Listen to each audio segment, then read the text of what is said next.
Amigos y amigas, mi nombre es Lucas Morán y aprovecho de darles la bienvenida a este primer programa cultural que hemos denominado Viaje al Centro del Libro. Lo importante es que en esta tertulia podamos disfrutar, podamos soñar, podamos abrir nuestras mentes, y para eso tenemos invitados importantes que yo creo que con ellos sí que esto, digamos, será una bonita jornada. Primero que nada me acompaña el abogado, lector y muy lector Eric Huica, quien lo ha dicho tantas veces, su vocación es leer. Qué bueno tenerte por acá en esta tertulia. Muy contento, Lucas Morán. Siempre es bien recibido un programa que se ocupe de los libros y que se ocupe en general de la cultura. Ha venido a entregarnos sus impresiones el doctor en historia Milton Godoy. ¿Cómo estás, Milton? Bienvenido. Para mí es súper importante estar acá. Yo nací por casualidad en Ñuñoa y me malcrié en la Ligua. Fui a la escuela número 1 y es muy importante estar acá, así que espero que sea una discusión entretenida.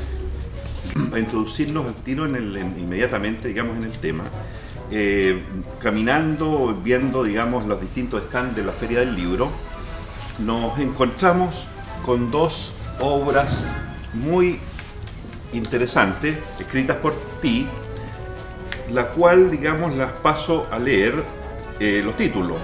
La primera es La Puerta del Desierto, Estado y Región en Atacama, tal, 1850 y 1900. Y también nos encontramos en uno de los stands, Mundo Minero y Sociabilidad Popular en el Norte Chico, Chile, 1780-1900. Milton, ¿por qué no nos hablas de estas dos obras tuyas, las cuales, digamos, queremos profundizar un poco y de la forma, digamos, más amena que podamos, digamos, entregarle a la gente que nos está mirando?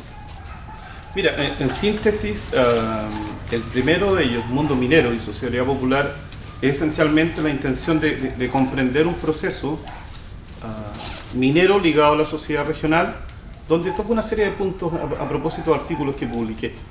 Lo hice en el contexto de un proyecto que tenemos con el CNRS, se llama LIA, Laboratorio Internacional Asociado, se publicó en ese contexto, pero hay trabajos de más largo tiempo. Mientras, yo diría que el primero es bastante más local, bastante más metido en los primeros intereses que me movían en aquel instante, que era conocer la operatividad de la minería y la sociedad regional a propósito del desarrollo del puerto de Papúo, de la relación con la irrupción de poblado en Cabildo y toda esta relación con la zona minera de Petorca y el impacto que tenía. Mientras que el segundo es parte de una maduración mucho más amplia de un proceso investigativo muy largo, donde yo leo la región a propósito de la configuración del Estado Nacional. Lo que hice allí es volcar el conocimiento que se generó a propósito de un proyecto del Fondo de Ciencia y Tecnología, que nos financió durante 3 años investigación en Chile, en Francia, en Inglaterra, en Argentina, Bolivia, en todos los archivos circundantes y nacionales y en archivos internacionales que nos permitían ir viendo el problema que particularmente me interesaba y con el equipo de trabajo mío. Dos de mis ayudantes estaban trabajando en prospección en el Archivo Nacional y otro viajaba conmigo a recorrer los archivos. Entonces este libro es mucho más ambicioso. Es ambicioso en el sentido de que se busca comprender un proceso de formación del Estado Nacional desde la perspectiva de la región, tratando de cuestionar esta idea de Estado portaliano fuerte, en forma, ¿cierto? Y esta mantra que repitió la dictadura de Pinochet, un Estado centralizado y formado. Viéndolo desde las regiones me parecía mucho más un gigante con pies de barro. Me parece una muy buena frase, lo leí. Eric, mira, se dice siempre que la historia se hace desde Santiago, se hace desde, digamos, de la política Santiago, y es muy preocupante que no se haga una historia de las regiones, así como lo está haciendo Milton. ¿Qué me dice sobre eso? Yo creo que hay un problema más grave. La historia se hace desde la ideología, desde ideas preconcebidas y tratan de adecuar los hechos a esas ideas. La importancia del segundo de los libros que han mencionado, que es La Puerta del Desierto, Estado de Región en Atacama, es precisamente que es un libro mucho más ambicioso que el anterior de Milton, que también lo leí, y que tiene ambiciones más profundas en una nueva lectura de la historia de Chile, y no una nueva lectura, sino que llega a conclusiones que son absolutamente o diametralmente opuestas a la que sostienen los historiadores tradicionales de este país, ligados todos a las élites conservadora o liberal, y que en definitiva nos falsificaron un país que existe solamente en su imaginario.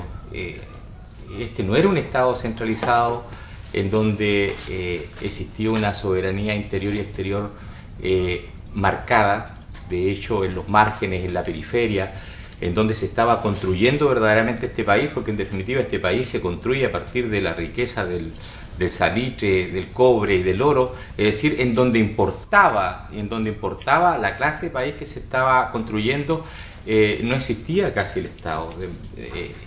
Los agentes del Estado eran muy pocos y obedecían principalmente a las directrices de los poderes económicos del lugar. Interesantísimo el libro. Yeah. No puedo dejar de mencionar algunas frases que me parecen muy impactantes, sobre todo referidas a un mito. Portales para mí es un mito, y es un mito con más pies de barro que el Estado, porque en definitiva Portales es todo lo que se dice de él en el libro de Villalobos, y probablemente es más. Una falsificación de la historia. Monopolista, dice Milton, sedicioso y antidemócrata. Y que en 16 meses construyó una historia, o construyeron a partir de los 16 meses como ministro una historia que le podría ganar hasta Macondo, Milton. Oye, Milton, queremos volver a ti.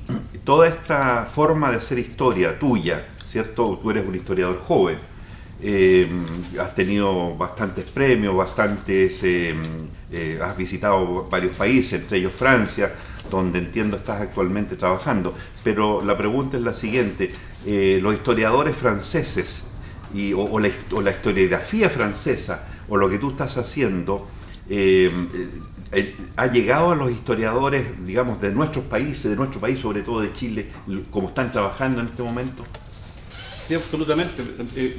Dos cosas para no dejarla un poco al azar, ¿no? Yo he tenido la suerte de trabajar los últimos 10 años en diferentes momentos en Francia. He sido profesor invitado a la Universidad de Rennes II, de la Cátedra Pablo Neruda, de la Universidad de la Sorbonne, y he sido investigador invitado dentro del proyecto del Laboratorio Internacional Asociado, que es un laboratorio del Centro Nacional de Investigación Científica de Francia, del CNRS, y también financiado por el Fondo de Ciencia y Tecnología, que yo sé que en mi país es un lujo. Pero también ha permitido formar capital humano, hacer intercambios, y en ese contexto el aprendizaje, por cierto, de mis colegas franceses ha sido alto. He aprendido bastante, sobre todo a mirar la historiografía un poco despojado de una sobreideologización que comparto contigo totalmente. Cuesta. Sin ideología no hay investigación histórica también, pero entendiendo el condicionamiento social del conocimiento. O sea, pretende un grupo etario a una visión de mundo, pero de ahí a ideologizar ex profeso los asuntos me parece que es totalmente equívoco en términos historiográficos. Por tanto, mirando las cosas afuera, aprendí bastante. Y he aprendido compartiendo con mis colegas franceses, y yo creo que mucho más, sin subestimar el aprendizaje con ellos, en los archivos que están fuera de Chile. O sea, hay archivos que es como nos ven. La historiografía mayoritariamente la hemos construido mirándonos el ombligo. En Chile nos miramos mucho el ombligo y nos castigamos demasiado, además. Siempre o somos totalmente contrapuestos. En el siglo XIX somos la élite, hace un país, hace el mejor país de América Latina, y es el Chile único, que no tiene guerra civil, y toda esta cosa bastante, bueno, el Estado portaliano, como hablábamos recién. Y después de eso, todo mal. Un país que tiene puros problemas, un largo, etcétera. Pero mirándolos afuera me parece que la cosa es bastante más coherente, y que en definitiva hay una visión macrocefálica del país planteada desde el centro. Hay, por cierto, una sobreideologización, como decía Eric, pero hay también una mirada desde la periferia, que es absolutamente regionalista y genera en ocasiones un pequeño nacionalismo local. No sé si me explico bien. La guerra del Pacífico es Copiapó. Absolutamente. Es volver al pequeño nacionalismo. Claro. Es la Petite Histoire, pero ya pensada como la pequeña nación. Y no logramos configurar un Estado nacional más integrado. Más integrado. Oye, Eric, y disculpe, con problemas más esenciales, porque toda esta cuestión, ¿para qué podría servir la discusión historiográfica? En un momento que se piensa darle más capacidad de participación política en la región misma, bueno, tú fuiste fuera, ¿no? Consejero regional, conoces mejor que yo el asunto, y uno se percata que este diseño estatal totalmente centralizado. Es como dice Pierre Rosanvallon, un teórico político, dice, mira, el modelo, o sea, primero Mario Góngora dice, este es un modelo francés. Y si uno piensa en Rosanvallon, ¿qué dice ese modelo francés? Es que en el centro, en París, se apretaba un botón y la luz se encendía en cualquier parte de la periferia del Estado francés. Por tanto, en Chile tú aprietas un botón y la luz se enciende en Copiapó o en Punta Arenas. ¿Te fijas? ¿Cuándo se puede encender? Entonces uno se percata que ese modelo generó un tipo de país con los problemas que tenemos. Y precisamente al repensar el Estado Nacional desde una perspectiva de la región, de cómo se comportó y cómo los agentes culturales se fueron asentando de la mano de los empresarios, generando un tipo de país que a mí el caso de SQM no me impacta tanto porque en 1907 todos los jueces de tal estaban coludidos con los empresarios para apropiarse de los territorios elitarios que era de gente más pobre. Por tanto, ese tema había estado presente siempre. Disculpe que tenga una pregunta, Eric. ¿Tú consideras que los historiadores jóvenes, los nuevos, las jornadas nuevas de historiadores, que están con estas influencias tan interesantes y tan importantes de ver la historia como la ve Milton, nos ayudará, digamos, a sacar los mitos o aquellas cosas que hasta algún momento, digamos, todos creíamos y que no nos estamos dando cuenta que no son tan así? Yo soy optimista, yo pienso que tenemos que estudiar el pasado para comprender el presente y para proyectar el futuro. Este país es un Estado unitario, siempre lo ha sido, fuertemente centralizado, está tratando de dejar de hacerlo, y para eso tenemos que entender cómo se formó este país y cómo se formó en la periferia, sobre todo. Si en la periferia, como dice en su libro, Milton era como el oeste norteamericano, en donde al principio no existía el Estado, sino que existían única y exclusivamente los que llegaron con afanes eminentemente económicos y que establecieron su ley. De más está decir quiénes eran la ley de la salitrera, el sistema que tenían de pago para los trabajadores con ficha. Todo eso es una historia conocida, pero no por eso tenemos que tener presente que siempre el Estado de Chile, las Fuerzas Armadas chilenas, han actuado como guardia pretoriana de las élites conservadoras, liberales, pónganle el nombre que quieran, porque en definitiva, cuando los liberales son derrotados en la batalla del Ircay y surgen los decenios, cuando ellos llegan al poder, reproducen lo mismo que venían haciendo los conservadores, es decir, y la guerra civil de 1891 es precisamente una disputa por el poder de las élites. Ahí no están las otras clases presentes en esa lucha, que va a significar un tremendo derramamiento de sangre y va a significar un retroceso de Chile como 20 o 30 años.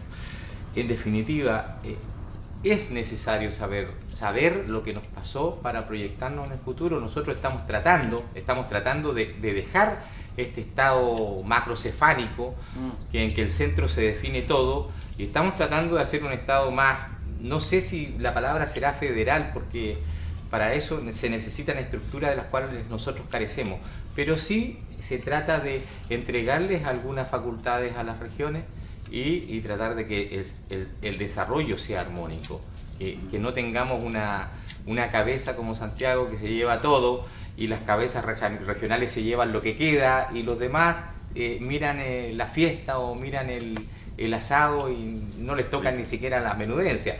Eso es lo que pasa en este país. Y creo, Lucas, que a eso mira particularmente el último libro, que es muy ambicioso. Yo comprendo que es muy ambicioso y que va a dar para más. el último libro de Milton, y creo que yo sé para dónde va. Ya, sí. Y creo que después de esto viene otra etapa histórica que también es muy controvertida y muy complicada. Yo creo que nos daría para varios capítulos, porque es muy interesante lo que Milton nos está entregando. Milton, también, como tenemos que ir avanzando, contigo, por supuesto, contigo hacia otros temas, nos gustaría también, digamos, que nos dijeras qué es lo que estás haciendo hoy día, porque tú, digamos, desarrollas una intensa actividad en las aulas, ¿cierto? Y sobre todo en Francia, y la verdad las cosas que para nosotros, ¿cierto? Eso también tiene una importancia, porque tú eres de esta región, acabamos de tener una tremenda feria de libros, te vimos muy atento escuchando un día a los historiadores muy jóvenes que recién están saliendo. Eso digamos, siempre es interesante. Por eso que te quiero preguntar qué es lo que haces, cómo es tu actividad, digamos, tan fuerte, digamos, en esa parte de las universidades. Sí, te cuento, yo en este momento, hace bastante rato, estoy viviendo un veranito San Juan. O sea, yo muy tranquilo debido a que tengo un proyecto del Fondo de Ciencia y Tecnología que es bastante grande en términos monetarios, que financia equipos de trabajo, viajes, una relación de trabajo con mis colegas franceses a través de este gran laboratorio internacional asociado, el día MIN, financiado por CNRS, donde yo ya no hago clases. En pregrado solamente hago clases en el magíster en la Universidad de Tarapacá, y pertenezco al claustro programa doctoral de la Universidad de Tarapacá. Por tanto, está bien limitada mi actividad académica. Me he dedicado mucho a este tema de los archivos, pero esencialmente le he sacado provecho. Archivos es investigar, ¿no es cierto? Sí, claro. El trabajo de archivo básicamente es nuestro trabajo de prospección documental. Tomamos conjuntos de documentos muy grandes y vamos revisando uno a uno, tratando de buscar elementos que nos permitan elucidar y triangular estos problemas. ¿Usas la tecnología, por ejemplo, la fotografía, sí, todo eso? Bastante fotografía, trabajo en digitalización y revisión de archivos y eso, que están en internet. Eso es muy entretenido. Sí, pero más entretenido para mí, más allá de lo que implica el viaje académico. He tenido la suerte, por ejemplo, de estar en el Instituto Internacional de Historia Social de Ámsterdam, que está preocupado el tema de la investigación social. Por internet tú lo puedes hacer, pero el respirar el documento, el estar ahí y el lugar mismo, o sea, Ámsterdam es Ámsterdam, digamos. Así es. Por eso te digo, la relación con Francia para mí es muy fuerte. El año pasado estuve enero, febrero allá, agosto completo y octubre completo. A mí me encantaría estar más, o sea, porque la Biblioteca Nacional de Francia tiene una exquisitez para trabajar, respeto al investigador, pero como tantos otros lugares. Hay un centro de investigación en Berlín, donde está la biblioteca más grande sobre América Latina. Hay centro de investigación en todas partes, hay un gran centro de investigación de América Latina. Fíjate, tuve la suerte de estar en un lugar en Polonia, en un centro de investigación de América Latina en Polonia, en la Universidad de Varsovia. Y uno dice, bueno, miran a América Latina, nos están mirando. Yo no sé si con los afanes colonialistas del siglo XIX, ¿no? pero algo ideológico hay en el tema también. No obstante, la riqueza documental que tiene la visión de América Latina hace que sea siempre una gran oportunidad discutir allá. Ahora, mira, yo, Milton, me he preparado para esto y he considerado que en nuestro Valle de Petorca, donde nosotros vivimos, ¿cierto? Donde tenemos todas nuestras funciones, aquí hay 4 personajes, que los llamaría yo, que en realidad están siempre latentes en nuestras conversaciones. Pero son personajes históricos, como es Catalina de los Ríos y Lispberger, como es Manuel Montt, presidente de Chile, como lo es también, que ustedes lo acaban de mencionar, el ministro Portales, que tuvo alguna cosa acá en esta zona, y también por ahí el Guaso Huera, Santiago Huera, el coronel, que fue un héroe de la batalla de Maipú. Milton, ¿cómo ves, por ejemplo, este tremendo personaje que es la Catalina de los Ríos, con sus mitos, pero también con la historia? Porque realmente, por ejemplo, una mujer que nunca la pudieron llevar a juicio, a pesar que la Real Audiencia o quien haya sido intentó, porque tenía tantas influencias que nunca pudo hacerse nada con ella. Sí, es complicado para mí. Complicado porque precisamente la historia que a mí me interesa no es la de los grandes personajes. En particular me parece que Diego Portales representa una parte de la élite que es sumamente diferente a la élite donde proviene la Catalina de los Ríos Lispberger, que ella es hija de los más importantes político del momento, ¿no? Una mujer que tenía mucho vínculo de la élite que podía hacer lo que quería. Me parece que es el peor ejemplo la Quintrala que uno puede tener de lo que es una persona con poder en nuestro país. Pero personaje al fin. Por cierto, pero un personaje que ha sido creado como personaje en función de algo. De algo. Porque ¿qué tienen en común estos 4 personajes? Portales provienen de una suerte, yo no podría decir en ese momento una mesocracia porque no existe, pero proviene de un grupo de poder que va a trabajar en la Casa de Moneda.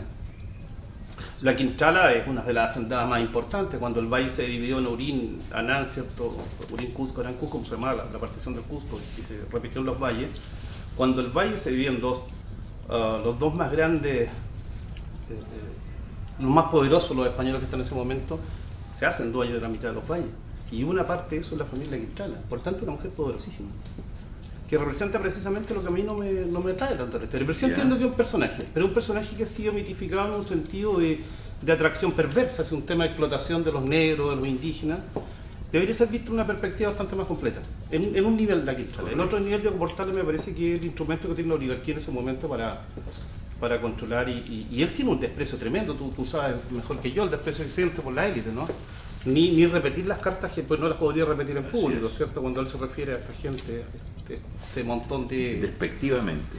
Y groseramente. Y groseramente. O sea, en ese contexto, el personaje que ahora llaman el Guatón del Gas sería un caballero. Pero me parece que eso es, ellos representan un poco esta élite un tanto despectiva con los sectores populares. Por otra parte, Manuel Montt es representante de unos sectores medios también, que emergen a través de los liceos, ¿cierto? Pero también ligado a la minería, ¿no? A la minería, Petorca. También eras de Guirimarí, ¿no? El sector claro, pero tiene parece algunas incursiones por esta zona. Y bueno, finalmente Portales, aparte de ser un instrumento de la oligarquía y tener esta rivalidad con ellos, él es un pequeño hacendado, el dueño del Rayado, la hacienda del Rayado que nunca le resultó, y antes tuvo la hacienda en el Valle de Petorca. Ya. Por tanto está ligado a esa perspectiva acá. Me parece que son personajes que hay que trabajar, pero hay que ponerlo en su verdadero nivel, dado que a mí los personajes que me interesan son los miles de mineros, los trabajadores que hubo en ciertos contextos que vivieron. Es más, si tú te pones a pensar, hay personajes más tristemente célebres para mí. Irarrázaval, por ejemplo. Durante 17 generaciones estuvieron en Puyehue. Ellos manejaron el inquilinaje desde fines del siglo XVII, que aparece según Mario Góngora el inquilinaje, hasta la reforma agraria. Es decir, una institución de expoliación de los trabajadores, de una suerte de control de la mano de obra, esta mano de obra embridada, ¿no? Que la tienen en las haciendas muy controladas, persiste hasta la reforma agraria, o sea, hasta fin del siglo XX. Claro. Por tanto, eso me parece a mí muy atractivo, me parece que Puyehue como un lugar de análisis muy atractivo. Lo que no obsta que estos personajes sí hay que tocar. Sí hay que tocar. Eric, pero tú como abogado, ¿cómo se entiende en aquellos años la justicia? ¿Cierto? En los años que vivió la Quintrala, que es llevada, digamos, a juicio y zafa siempre, como se diría hoy día, y nunca, digamos, nadie le puede hacer nada porque ella supuestamente tiene muchos contactos, ya digamos, y tiene gente metida, digamos, en todos los sectores de la sociedad. Milton lo ha graficado bastante bien, es decir, fuera del personaje literario, porque es un personaje literario interesante, de hecho, es uno de los personajes literarios que más ha sido tocado en este país. Está la novela La Quintrala de Magdalena Petit, está 4 novelas de Gustavo Frías, está Mercedes Valdivieso, que es una tremenda novelista, que tiene una novela de las más importantes que se han hecho en América Latina, que es La Brecha. Una de sus últimas novelas fue Maldita yo entre las mujeres. Pero fuera de ser un personaje de novela, es desde un punto de vista de personaje interesantísimo, no solamente por la expoliación de los negros, no solamente por lo que hacía con los esclavos, que era de ordinario que lo hiciera cualquiera en esos tiempos, es decir, no es ninguna novedad. Yo creo que la novedad es cómo se comporta una mujer en ese tiempo, y eso es el morbo. En definitiva, es una adelantada de su tiempo, independiente de que sea mala, porque todos eran malos. Es decir, a ver, todos hacían lo mismo con los negros, todos hacían lo mismo con los esclavos. Lo único que ella también lo hizo con los españoles, o sea, con los que eran parte de su clase. Y yo creo que por eso el personaje es muy importante. En cuanto a Diego Portales, otro personaje oscuro, muy oscuro, tal vez el brazo armado de la oligarquía para poner orden en su propia casa. Recordemos que que Diego Portales es uno de los primeros que utiliza el asesinato de parte de la oligarquía como una arma política. La oligarquía pelean entre ellos pero no se asesinan, los destierran, los dejan presos pero no los asesinan, él los manda a asesinar y eso va a producir consecuencias. ¿Y cuál es la consecuencia que va a producir? Que a él también lo van a asesinar. Muchos enemigos. A ver, yo siempre hablo de la historia y me refiero a Julio César. Julio César debe haber sido uno de los seres más brutales que ha existido sobre la tierra, pero que era natural que fuera así porque todos eran así. Y la historia dice que el héroe es Julio César y Bruto, y todos los que iban, la camarilla que iba con Bruto son los traidores. Y la cuestión es al revés, los que querían sostener la república eran precisamente los que matan a Julio César porque ven para dónde va la cuestión, pero eso era imposible que lo detuvieran. De hecho, ¿cuánto duró el Imperio Romano? 1000 años. Pero aquí en Chile, el brazo armado de parte de la oligarquía contra la otra parte de la oligarquía es Diego Portales. Y como cualquier bisagra que se use, cuando deja de ser necesaria, pasa lo que pasa. Oye, disculpa que te interrumpa. Me parece que una de las cuestiones esenciales, dicho el lenguaje futbolístico, yo la dejé dando bote, es precisamente que el morbo en la que la radica en eso, en que es mujer. Pero está cruzado por una serie de cosas más que son interesantes. Es mujer. Porque los demás hacendados y encomenderos, la encomienda es una falacia. La encomienda, tú sabes, medio jurídicamente era encomendar indígenas para adoctrinarlos en la fe, un largo, etcétera, terminaban esclavizados igual. Pero esta mujer no hacía nada diferente a lo que hacían, como bien dices tú, el resto de los hacendados o el comendero. Pero además esta mujer estaba cruzada por una serie de cosas más. Tenía un antepasado que era indígena, las flores, ¿no? Tenía también algo protestante, Blimmer. Así es. De modo que le cruza una serie de elementos que la hacen como muy atractiva, pero no menos perversa que el resto. Oye, y esto de que era una mujer hermosa, de pelo rojo, que el nombre se lo deben al Quintral, que además, según digamos la historia o la no historia, ella, digamos, seduce a un cura y el cura nunca, digamos, accede a sus peticiones y eso la hace que se ponga rabiosa, ¿cierto? Y arremete, digamos, contra quien quiere, se casa con un hombre que ella no quiere, que la obligan a casarse con un español. Bueno, no muy diferente. Y toda esta cosa, digamos, que a ella la hacen tener un carácter muy fuerte, muy especial. Y la verdad de las cosas es que su carácter, su forma de ser, toda su maldad, todo lo que, digamos, ha hecho de que, como decías tú al principio, se haya escrito tanto, se haya logrado una mitología del sector, como yo creo que en todas las zonas de nuestro país tenemos mitología, ¿cierto? Y aquí me da la impresión que es como la más fuerte. Bueno, ahora, digamos, Manuel Montt también es un presidente, ¿cierto?, que aquí tuvo sus raíces con su padre, que fue en Petorca, fue alcalde, que fue un minero, trapichaba oro. Bueno, son personajes nacidos y salidos de este contexto. Esa época también nos da pie a que nosotros pensemos que Manuel Montt, que es, entiendo, ministro de Bulnes, y que él, digamos, lo ayuda mucho a que llegue a ser presidente, tiene 2 decenios en el cuales también hay 2 grandes revueltas. En realidad, o sea, tiene un decenio, nuestro sistema era como el sistema mexicano. Es decir, el presidente saliente dejaba su delfín. De hecho, esa es la causa básica que se esgrime para lo que pasó con Balmaceda en 1891, que había dejado su delfín.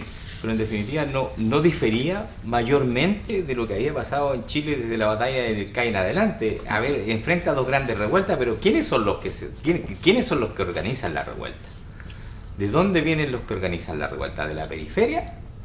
¿Son millonarios? ¿Pertenecen a las élites? Porque en definitiva alguien ha hecho la historia de los que organizan la revuelta, me imagino que se refiere a la revuelta de 1851 y 1857 o 59. Esas 2 rebeliones que vienen desde Copiapó.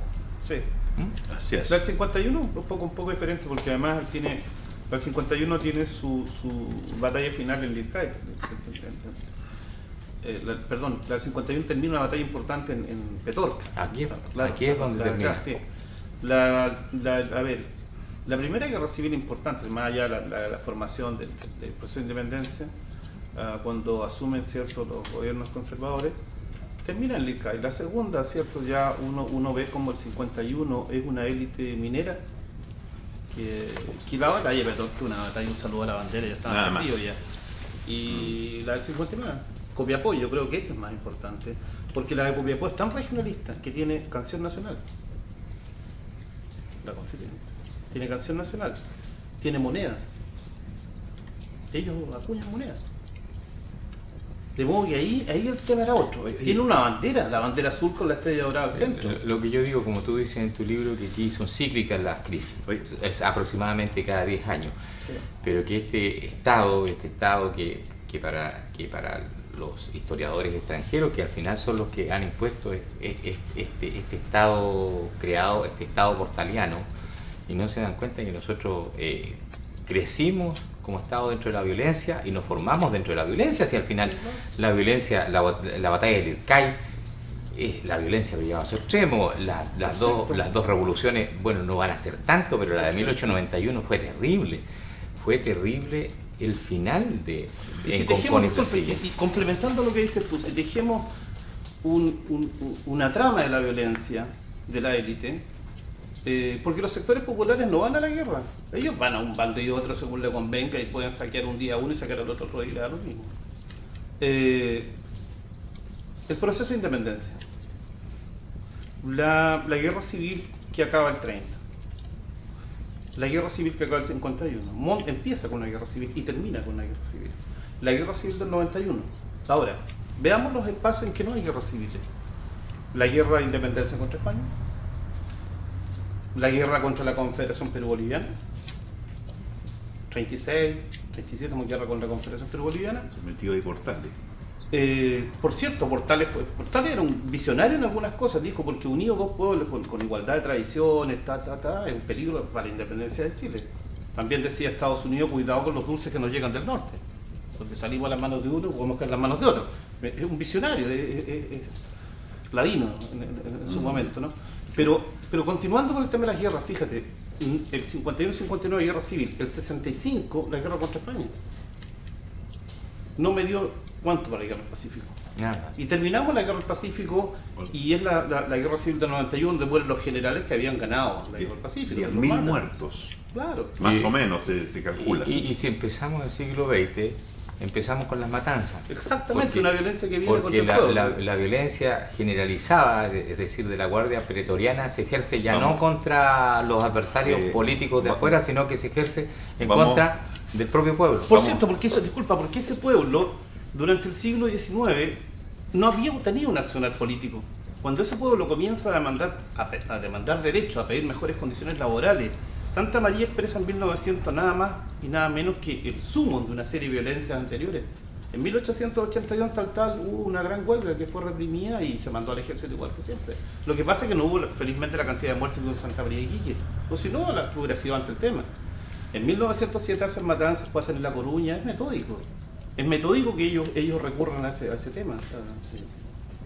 Bueno, amigos y amigas, hay una literatura minera, ¿cierto? Que no es tan extensa, diría yo, pero sí hay libros que dan cuenta, en la literatura, hablemos sobre todo novela y cuentística, que dan cuenta, digamos, de todo lo que hoy día estamos hablando, pero desde el punto de vista, ¿cierto?, de quien la escribe, como don Baldomero Lillo, nuestro gran, digamos, nuestro gran escritor, cuando él, digamos, escribe su novela Subterra. También estamos hablando en el norte de Andrés Sabela con la novela Norte Grande. También estamos hablando de González Vera con la novela Alhué, muy cercano acá. Y se me deben quedar varias novelas, ¿cómo se llama, Eric? Acuérdame de las otras novelas que tú las conoces perfectamente. Bueno, dentro de toda esta literatura social, que es un tipo de literatura que se desarrolló en los primeros años del siglo XX, particularmente por escritores ligados al anarquismo, está tal vez la novela más importante y tal vez el relato más mejor desde el punto de vista literario de La matanza de Santa María de Iquique, que es hijo de Salitre y de Volodya Teitelbaum, y tal vez la novela más importante que al narrar la vida de Elías Laferte, el dirigente comunista, narra en definitiva la vida de toda una región. Ese es el valor agregado que tiene, ese es el valor agregado que tienen todos los libros de Volodya Teitelbaum. Todas sus memorias son maravillosas por eso, porque sus libros sobre Neruda, sobre Gabriela Mistral, sobre Vicente Huidobro, no solamente son los libros sobre la vida de estos grandes escritores chilenos, sino son todo un fresco de lo que era Chile en los primeros 50 años del siglo XX.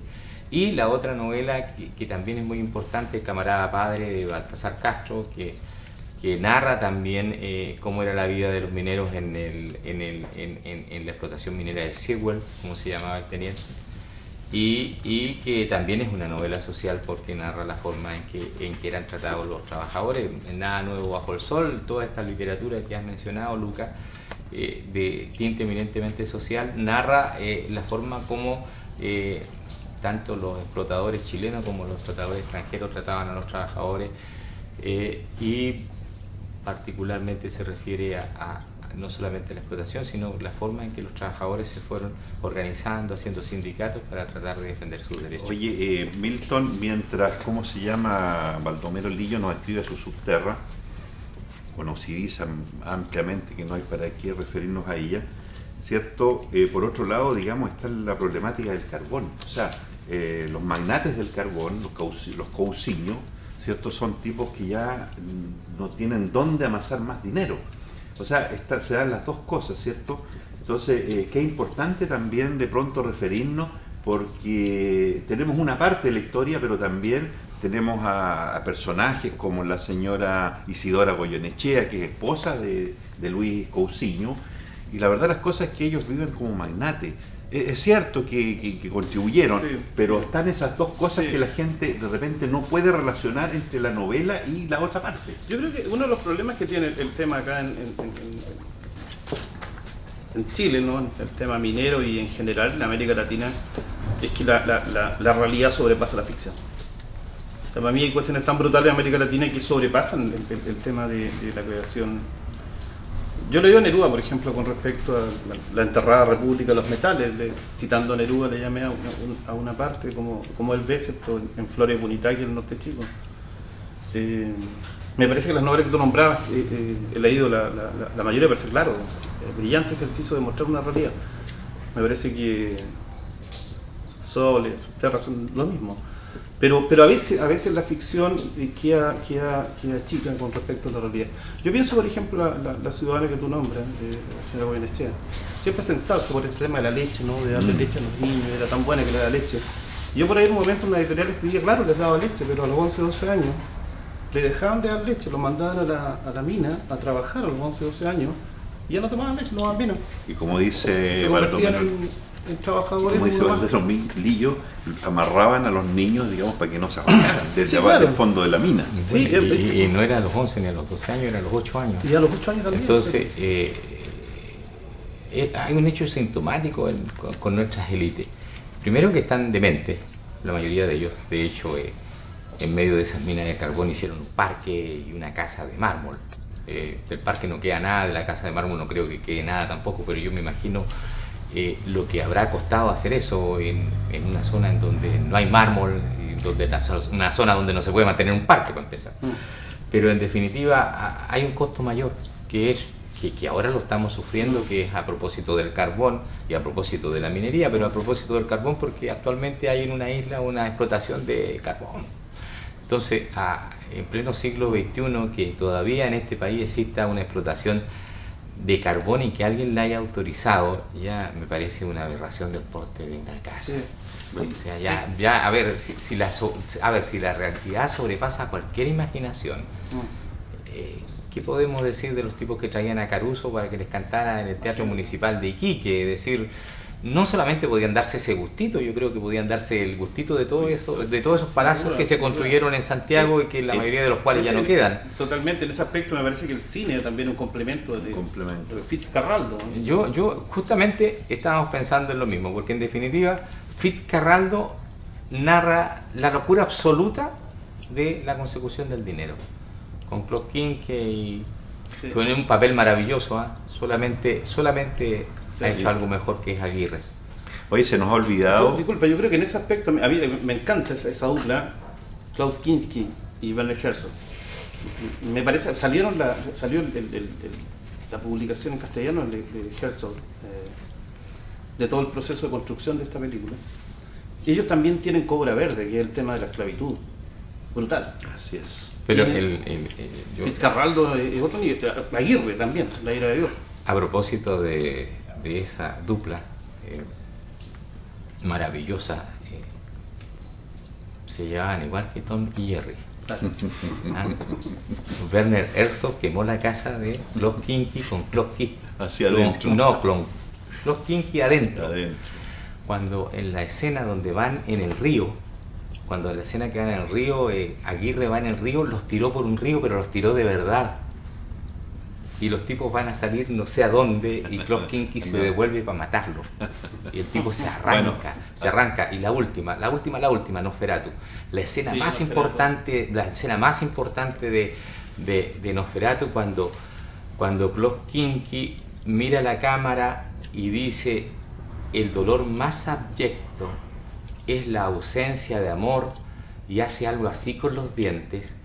Y hay una conferencia de prensa y todos los periodistas le hacen la misma pregunta a Werner Herzog de cómo había ideado esa imagen tan bella, y Werner Herzog explica cómo había ideado esa imagen, y Klaus Kinski lo agarra a patadas por abajo de la mesa porque se le había ocurrido a él.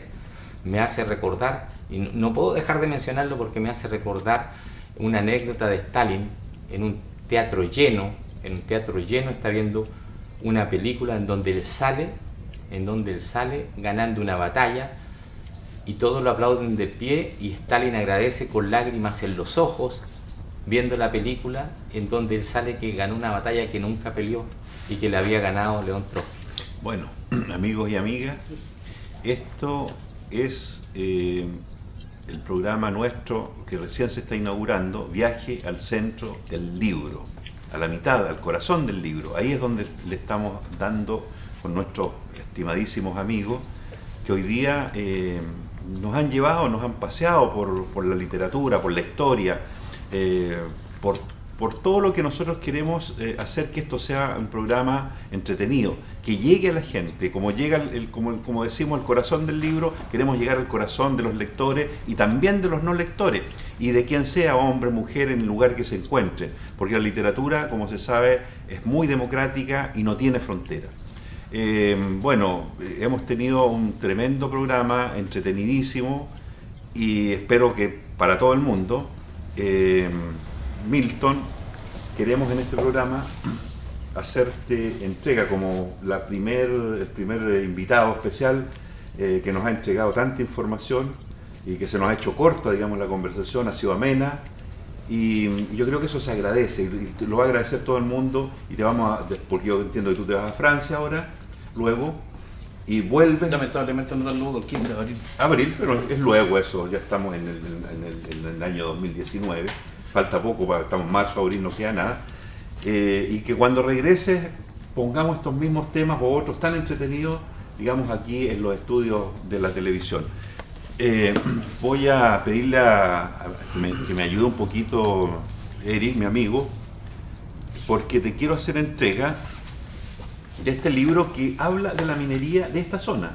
Sencillamente este libro se concibió en base, digamos, acá, y que te lleve ese recuerdo, humildemente, de quien lo escribió, que, bueno, me pertenece, de mi autoría, y yo creo que estoy contribuyendo también un poco a lo que tú haces en el sentido mío literario, porque nos esforzamos todos los artistas acá, y eso, acabamos de tener una feria de libros, hay que decirlo, que digamos que toda la comuna, toda la provincia ha estado presente, ¿cierto? Las autoridades, aquí no ha faltado nadie, todos hemos cooperado de alguna forma.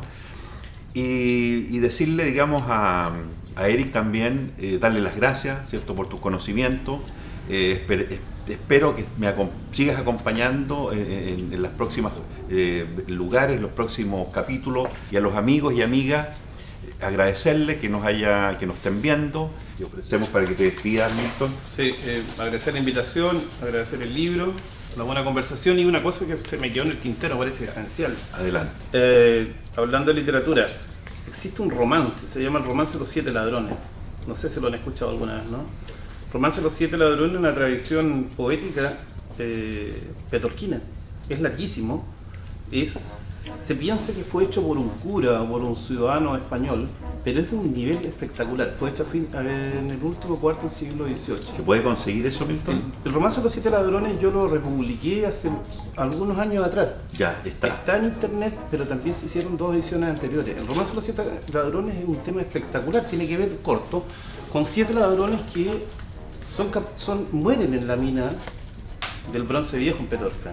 Y se hace todo un cuestionamiento de la sociedad a propósito de la muerte de esta gente. Porque el diablo los castigó por ladrones, y el poeta dice, no, aquí no solamente estos son los ladrones, aquí hay más ladrones, aquí hay jueces que son ladrones, aquí hay gente que bebe, aquí hay murmuradores que se paran en la esquina, y lee la sociedad petorquina de una manera espectacular. Yo tengo convencimiento que ese asunto debería ser incluido entre los programas de trabajo de los jóvenes de acá. Perfecto. Está en internet para que lo podamos ver. Es buenísimo. Eso, y lo demás, agradecer a Eric, agradecerte a ti, porque fue como conversar con mi amigo en cualquier parte. Qué bueno, me agrada escuchar eso. Un rato Eric, así agradable. Nos pasó volando, no me di cuenta. Eric, tu impresión del programa, que nos interesa mucho. Yo quiero agradecer la posibilidad de estar aquí con un invitado de lujo, tengo que decirlo. Pocas veces uno tiene la posibilidad de estar conversando con alguien que está haciendo historia, y que está haciendo historia de la buena. Yo quiero referirme a esto porque en definitiva hay una serie de personas que se dedican a la investigación científica, a la investigación histórica, que están cambiando este país, y de verdad que están cambiando este país, y que no pertenecen a las élites ni al monopolio, sino que son personas que vienen de la clase media, son personas que vienen de la clase trabajadora, y que están haciendo un esfuerzo importante para que este país sea distinto. Muchas gracias y nos despedimos con un abrazo a todos quienes nos escuchan. Lo importante es que en esta tertulia podamos disfrutar, podamos soñar, podamos abrir nuestras mentes. Siempre es bien recibido un programa que se ocupe de los libros y que se ocupe en general de la cultura. Tenemos invitados importantes. Para mí es súper importante estar acá. Yo nací por casualidad en Ñuñoa y me malcrié en la Ligua. Una falsificación de la historia. Monopolista, dice Milton, sedicioso y antidemócrata. Generó un tipo de país con los problemas que tenemos. Que a mí el caso de SQM no me impacta tanto, porque en 1907 todos los jueces de tal estaban coludidos con los empresarios para apropiarse de los territorios solitarios de la gente más pobre. Siempre el Estado de Chile, las Fuerzas Armadas chilenas han actuado como guardia pretoriana de las élites conservadoras, liberales, pónganle el nombre que quieran. Y la raza, por ejemplo. Durante 17 generaciones estuvieron en Tuyay. Ellos manejaron el inquilinaje desde fines del siglo XVII, que aparece según Mario Congo el inquilinaje, hasta la reforma agraria. Yo por ahí en un momento en una editorial escribía, claro, les daba leche, pero a los 11, 12 años le dejaban de dar leche, lo mandaban a la mina a trabajar a los 11, 12 años, y ya no tomaban leche, no tomaban vino. Amarraban a los niños, digamos, para que no se ahogaran desde abajo del fondo de la mina. Hay un hecho sintomático con nuestras élites. Primero, que están dementes, la mayoría de ellos. De hecho, en medio de esas minas de carbón hicieron un parque y una casa de mármol.